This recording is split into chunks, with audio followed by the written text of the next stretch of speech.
استغفار کے بے شمار فوائد ہیں۔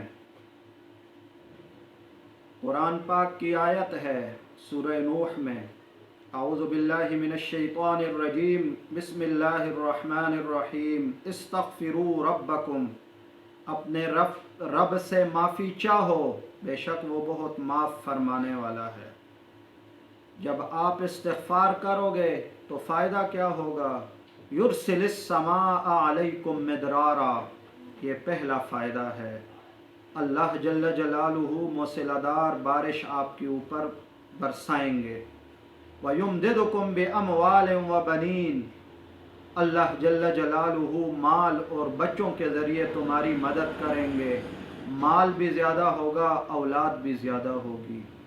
وَيَجْعَلْ لَكُمْ جَنَّاتٍ وَيَجْعَلْ لَكُمْ أَنْهَارًا، باغات اور نہریں بھی اللہ دیں گے، زمینوں کے مالک بھی بن جاؤ گے۔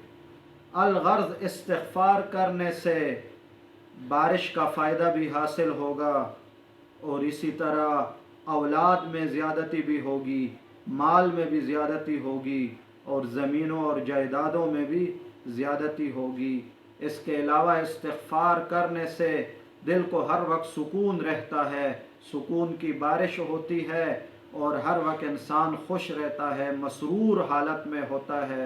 استغفار کرنے سے ہر غم دور ہوتا ہے، ہر پریشانی دور ہوتی ہے۔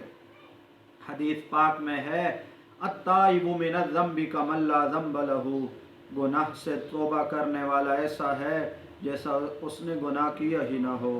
دوسری روایت میں ہے، طوبی لمن وجد فی صحیفتہ استغفارا کثیرا، اس شخص کے لیے خوشخبری ہے، عظیم خوشخبری ہے جس کے نامہ اعمال میں استغفار زیادہ موجود ہو، قیامت کے دن وہ کامیاب و کامران ہوگا۔